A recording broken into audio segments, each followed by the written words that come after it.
আসসালামু আলাইকুম। শুরু করছি ইলমা বেহরজের উপন্যাস নবরা পর্ব ৩০। সন্ধ্যার অস্পষ্ট আলোয় সুফিয়ান বারান্দায় দাঁড়িয়েছিলেন। তার শরীরের প্রতিটি পেশি অবসন্নতায় ভারাক্রান্ত। ব্যবসায় আকস্মিক বিপর্যয়, তার ওপর খামারের গরুগুলোর একযোগে মৃত্যু। সব কিছু মিলে মনের ভেতরটা বিষাদে ডুবে গেছে। পাশে দাঁড়ানো ললিতা মাঝে মধ্যে স্বামীর মন ভালো করার চেষ্টায় দু একটা কথা বলছিলেন। হঠাৎ করেই উন্মত্ত হাতির মতো জাওয়াদ এসে আছড়ে পড়ল দরজায়। তার চোখে মুখে প্রচণ্ড ক্ষোভের ছাপ। দরজা খুলে ললিতা পাথর হয়ে গেলেন। জাওয়াদ? ললিতার কণ্ঠে বিস্ময়। জাওয়াদের চোখে জ্বলছে বিদ্রোহের আগুন। গলায় তীব্র ক্ষোভ নিয়ে সে বলল, কোন অধিকারে আপনি গুলনূরকে হুকুম দিলেন? কে আপনি তার জীবন নিয়ন্ত্রণ করার? ললিতার মুখে ক্ষণিকের জন্য বিভ্রান্তির ছায়া। কি বলছিস তুই? ভান করবেন না। জাওয়াদের কণ্ঠে এবার তীব্র বিদ্বেষের সুর। আপনি গুলনূরকে আমার থেকে দূরে থাকতে বলেছেন, কারণ সে একজন দাসী। ললিতার চোখে ফিরে এলো সেই চিরপরিচিত কঠোরতা। হ্যাঁ, বলেছি। শুধু দাসী নয়, অস্পৃশ্য। ওর সঙ্গে তোর এই মেলামেশা আমাদের বংশমর্যাদায় কলঙ্ক। বংশমর্যাদা? জাওয়াদের ঠোঁটে ফুটে উঠল তীব্র বিদ্রূপের হাসি। আপনার এই তথাকথিত মর্যাদা নিয়ে আপনি থাকুন। আমার কাছে গুলনূর শুধুই একজন মানুষ। সে আমার বন্ধু। ললিতা গলায় জোর বাড়িয়ে বললেন, তুই আমার ছেলে। তোর সঙ্গে কার সম্পর্ক হবে, কে তোর কাছাকাছি আসবে, সব আমি ঠিক করব। জাওয়াদের চোখে তখন উন্মাদনার ছায়া। আপনি? তার কণ্ঠে বিদ্রোহী প্রশ্ন। আপনি কে? আমার জীবনের মালিক? আমার হৃদয়ের শাসক? না, আপনি কিছুই না। আমার এই অহংকার, এই জাতপাতের বিষাক্ত চিন্তা, সব আমি ঘৃণা করি। জাওয়াদ তার কথা শেষ হতে দিল না। আমি মানুষকে মানুষ হিসেবেই দেখি। আপনার মতো জাতের দোহাই দিয়ে কাউকে ঘৃণা করি না। আপনি আমার জীবন নিয়ন্ত্রণ করতে পারবেন না। ললিতার চোখ অশ্রুসজল হয়ে উঠল। কণ্ঠে গভীর বেদনা নিয়ে বললেন, তুই তুই আমার ছেলে না? তুই আমার... হ্যাঁ, আমি আপনার ছেলে না। আমি একজন স্বাধীন মানুষ। আপনার এই সংকীর্ণ চিন্তার কারাগারে আমি বন্দি থাকব না। ঠিক তখনই অন্ধকারের বুক চিরে সুফিয়ানের গম্ভীর কণ্ঠস্বর ভেসে এলো। তার গলায় বজ্রের গর্জন। জাওয়াদ! সেই ডাকে জাওয়াদের সমস্ত শরীর শিউরে উঠল। সে ধীরে ধীরে পিছন ফিরল। দেখল অন্ধকার থেকে বেরিয়ে আসছেন সুফিয়ান। তার চোখে জ্বলছে অগ্নিশিখা, মুখের রেখা কঠোর। বাবা, আমি... চুপ! সুফিয়ানের গর্জনে থমকে গেল রাতের নিস্তব্ধতা। মায়ের সঙ্গে এভাবে কথা বলার স্পর্ধা কোথায় পেলে? যে রক্ত তোমার শিরায় বইছে, সেই রক্তের মর্যাদা রাখতে শেখনি? জাওয়াদের চোখে জ্বলে উঠল বিদ্রোহের আগুন। কণ্ঠে তীব্র প্রতিবাদের সুর। রক্তের মর্যাদা? মানুষের রক্ত কি আলাদা হয় বাবা? একজন দাসীর শিরায় যে রক্ত বয়ে যায়, তা কি জমিদারের রক্ত থেকে ভিন্ন? এই অন্ধকার কুসংস্কার, এই বিষাক্ত বিভেদ কিছুই আমি মানি না। সুফিয়ানের মুখের পেশিগুলো শক্ত হয়ে উঠল। চোয়ালের হাড় কঠিন। মুহূর্তের মধ্যে তার ভারী হাত উঠে এলো বাতাসে। ঠাস করে একটা প্রচণ্ড চড় পড়ল জাওয়াদের বাগালে। শব্দটা প্রতিধ্বনিত হলো নিস্তব্ধ বারান্দায়। বাইরে থেকে গুলনূর নিঃশব্দে সব দেখছিল। তার বুকের ভেতরটা মোচড় দিয়ে উঠল। জাওয়াদের গালে ফুটে উঠেছে 5 আঙুলের স্পষ্ট দাগ, রক্তের আভা। কিন্তু জাওয়াদ ধীরে ধীরে মাথা তুলল। বাবার জ্বলন্ত চোখের দিকে অবিচল দৃষ্টিতে তাকিয়ে রইল। সুফিয়ানের কণ্ঠে ঝরে পড়ল তীক্ষ্ণ বিদ্রূপ। তুমি আমার ছেলে, না বাজারের অকর্মা গেও? সারাদিন শুধু বাড়িতে পড়ে থাকো, কোনো কাজের ধার দিয়ে যাও না, আর যখন তখন দাসীর সঙ্গে ঘুরে বেড়ানো। এর ওপর আবার মা বাবার সামনে দাঁড়িয়ে উদ্ধত আচরণ। জাওয়াদ জ্বরের জ্বালা বুকে নিয়ে শান্ত কণ্ঠে বলল, রক্তের ভেতর কি কারো জাতপাত লেখা থাকে? সুফিয়ান হঠাৎ পাশের টেবিলে প্রচণ্ড মুষ্টিঘাত করলেন। শব্দটা যেন বাজের মতো আছড়ে পড়ল।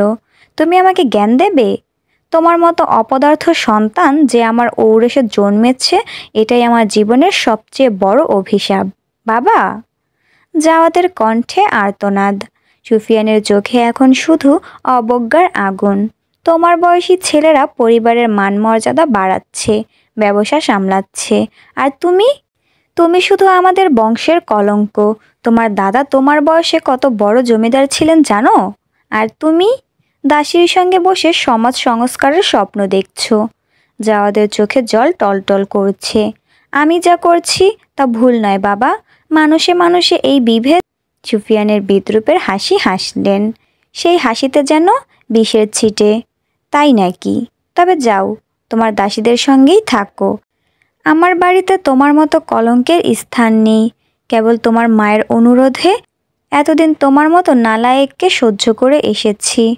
ললিতা বিস্ফারিত চোখে স্বামীর দিকে তাকালেন, তার কণ্ঠে আতঙ্ক। কি বলছেন? চুপ করুন। হ্যাঁ, ঠিকই শুনেছ। সুফিয়ানের কণ্ঠে এখন শুধু বিষ। ওর জন্ম নেওয়াটাই ছিল একটা মস্ত বড় ভুল। তিনি ছেলের দিকে জ্বলন্ত দৃষ্টিতে তাকালেন। তুমি আমার ছেলে হওয়ার যোগ্যতা হারিয়েছ। এমন বিদ্রোহী অবাধ্য সন্তান আমার প্রয়োজন নেই। এই সম্পত্তির এক কানাকড়িও তোমার ভাগ্যে জুটবে না। জাওয়াদের সমস্ত শরীর যেন আগুনে পুড়ে যাচ্ছে, চোখ মুখ রক্তবর্ণ, বুকের ভেতর লাভার মতো কিছু একটা উত্তাল হয়ে উঠছে, কিন্তু মুখ দিয়ে কোনো শব্দ বের হলো না। সুফিয়ান আবার বললেন, তার কণ্ঠে এবার হুমকির সুর, যদি এই বাড়িতে থাকতে চাও তবে মানুষ হয়ে ওঠো, নয়তো। কথা শেষ হওয়ার আগে জাওয়াদ ক্রোধে অন্ধ হয়ে ঘর থেকে বেরিয়ে গেল। তার প্রতিটি পদক্ষেপে আগুন ঝরে পড়ছে। পায়ের শব্দে থরথর করে কেঁপে উঠল বাড়ির মেঝে। ললিতা বুকের ভেতর একটা তীব্র যন্ত্রণা অনুভব করলেন। 2 বছর আগের সেই কালো দিনগুলোর স্মৃতি আবার ফিরে এলো। কোথায় হারিয়ে গিয়েছিল জাওয়াদ?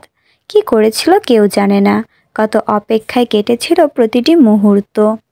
না না, আবার যদি হারিয়ে যায়, আবার যদি। ললিতার কণ্ঠ কেঁপে উঠল। তিনি স্বামীর দিকে ফিরে অসহায়ভাবে বললেন, আপনি এমন করলেন কেন? এত কঠোর কথা বলার কি দরকার ছিল? সুফিয়ান পাথরের মতো শক্ত হয়ে দাঁড়িয়ে রইলেন, তার কণ্ঠে অহংকার আর রুক্ষতা। জমিদার বংশের ছেলে সে, শৃঙ্খলা আর মর্যাদাবোধ থাকা চাই। আমাদের সামাজিক মর্যাদা নষ্ট করার অধিকার ওর নেই। ললিতা আর দাঁড়ালেন না, ছেলের দিকে ছুটলেন। ততক্ষণে জাওয়াদ নিজের ঘরে ঢুকে একটা পুরনো ব্যাগে কয়েকটা জামা কাপড় গুছিয়ে নিয়েছে। তারপর সোজা গুলনুরের ঘরের দিকে পা বাড়ালো। গুলনুর তখন বিছানার কোণে গুটিসুটি মেরে বসে। হঠাৎ দরজা খুলে ভেতরে ঢুকলো জাওয়াদ। সে বুঝে ওঠার আগেই তার হাত চেপে ধরে টেনে নিয়ে বের হয়ে এলো। গুলনুরের চোখে মুখে বিস্ময়। জাওয়াদ, কোথায় যাচ্ছিস বাবা? ললিতার আর্তনাদ ভেঙে পড়ল বাড়ির স্তব্ধতায়। জাওয়াদ ফিরে দাঁড়ালো, তার চোখে জ্বলছে অভিমান আর ক্ষোভের আগুন। এই বাড়িতে আমার লাশও কখনো ফিরে আসবে না। ললিতা ছুটে এসে ছেলের সামনে দাঁড়ালেন, কাপা হাতে ছেলের হাত ধরতে গেলেন। চোখের জলে ভেসে যাচ্ছে তার মুখ। বললেন, না বাবা, এমন করিস না। তোর বাবার কথা রাগ করেছিস, আমার ওপর ঝাড়। আমাকে যা খুশি বল, শাস্তি দে, কিন্তু এভাবে চলে যেতে পারবি না। বাড়ির সমস্ত দাসদাসী বারান্দায় জড়ো হয়েছে, কারো মুখে কথা নেই, সবাই হতবাক হয়ে তাকিয়ে আছে। জাওয়াদ পা বাড়ালো। ললিতা আড়াআড়িভাবে দাঁড়িয়ে পথ আটকে ধরলেন। তোকে ছাড়া কি করে বাঁচবো? তোর বাবার শরীর দিন দিন ভেঙে পড়ছে, আমি একা কি করে সামলাবো সব? গুলনুরের চোখে জল টলমল করছে। একবার ললিতার দিকে তাকাচ্ছে, একবার জাওয়াদের দিকে। তার হৃদয়ের ভেতর ঝড় বইছে। জাওয়াদের হাতের মুঠো আরও শক্ত হলো। সরে যাও মা, আমাকে যেতে দাও। না, যেতে দেব না। ললিতা ছেলেকে জড়িয়ে ধরলেন প্রাণপণে। ছাড়ো মা। জাওয়াদ মায়ের হাত সরিয়ে দিল। তবে আমার বুকে পা দিয়ে যা, এই বুকে লাথি মেরে যা। ললিতা 2 হাত 2 পাশে ছড়িয়ে বুক পেতে দিলেন। আমার দেহের ওপর দিয়ে পথ করে যেতে হবে তোকে। জাওয়াদের চোখে জল এলো। সে নিজেকে শক্ত করে রাখলো। গুলনুরের হাত ধরে টানতে টানতে মাকে পাশ কাটিয়ে সিঁড়ি দিয়ে নামতে লাগলো। ললিতা টলতে টলতে নামলেন পিছনে। শেষ চেষ্টা হিসেবে গুলনুরের হাত চেপে ধরে বললেন, গুলনুর, তুই একটু বোঝা ওকে, তোর কথা শুনবে, তোর কথা ফেলতে পারবে না। চোখের জল আটকে রাখার চেষ্টায় গুলনুরের গলা শুকিয়ে কাঠ, ঠোঁট কাঁপছে, কিন্তু কথা বের হচ্ছে না। জাওয়াদ গুলনুরকে আরও কাছে টেনে নিল। যেখানে আমি সেখানেই তুমি, এই সোনার খাঁচা থেকে তোমাকে মুক্তি দেব আমি। ললিতা শেষ চেষ্টা হিসেবে দুহাতে গুলনুরের হাত আঁকড়ে ধরলেন। এই ক্ষীণ বাঁধনটুকুই ছেলেকে আটকে রাখার শেষ ভরসা। তার চোখে মুখে অসহায় মিনতি। কাপা গলায় বললেন, একটু থাম বাবা, রাত পোহাক, সকাল হোক, তারপর যা ভালো মনে করিস করিস। এই রাতে জাওয়াদ প্রথমে আস্তে টান দিল গুলনুরের হাত। ললিতা ছাড়লেন না। তার আঙুলগুলো আরো শক্ত হয়ে গেল। জাওয়াদ আবার টান দিল, এবার একটু জোরে, কিন্তু মায়ের হাতের বন্ধন আরো দৃঢ় হলো। তখন হঠাৎই কি ভর করলো জাওয়াদের ওপর। একটা প্রচণ্ড টান দিয়ে গুলনুরকে নিজের বুকের কাছে টেনে নিল সে। মুহূর্তের মধ্যে গুলনুরের শরীর ছিটকে এলো বুকের কাছে। ললিতার হাত ছিটকে গেল। জাওয়াদের বুকের উত্তাপ গুলনুরের সারা দেহে ছড়িয়ে পড়ল। তার রক্তের শিরা উপশিরায় একটা অদ্ভুত শিহরণ খেলে গেল। জাওয়াদের বুকের ধুকধুকানি তার কানের পর্দায় তালে তালে বাজতে লাগলো। সেই স্পন্দনে তার শরীরের প্রতিটি স্নায়ু অবশ হয়ে আসছে। মাথার ভেতর একটা ঘোর লেগে গেল। গুলনুর টের পেল জাওয়াদের বুকের স্পর্শে তার নিজের হৃদস্পন্দনও দ্রুত হয়ে উঠছে। দুটো বুকের স্পন্দন যেন এক তালে বাজছে। জাওয়াদের দেহের উষ্ণতা তার শরীরকে আচ্ছন্ন করে ফেলল। চোখের সামনে সব ঝাপসা হয়ে এলো। শুধু অনুভব করলো জাওয়াদের বুকের স্পর্শ, তার দেহের উত্তাপ, আর সেই নিবিড় আলিঙ্গনের মধ্যে নিজের অস্তিত্বের লীন হয়ে যাওয়া। জাওয়াদ শেষবারের মতো ললিতার দিকে তাকালো। তার চোখে জমে থাকা অভিমানের মেঘ এবার বৃষ্টি হয়ে ঝরে পড়ল। তোমরা আমার ক্ষতগুলো সারাতে পারলে না মা, বরং আরও গভীর করে দিলে। এবার আমি নিজেই সেগুলো সারিয়ে নেব। সে আর দাঁড়ালো না। গুলনুরকে বুকে নিয়ে দ্রুত পা বাড়ালো অন্ধকারের দিকে। পিছনে ভেসে আসছে ললিতার করুণ আর্তনাদ, ওরে কেউ ডাক, ওরে, ও শুনছে না, ওরে কেউ ধর। ললিতার কান্না মিলিয়ে গেল রাতের নিস্তব্ধতায়। জাওয়াদ আর গুলনুর মিশে গেল রাতের কালো আধারের বুকে।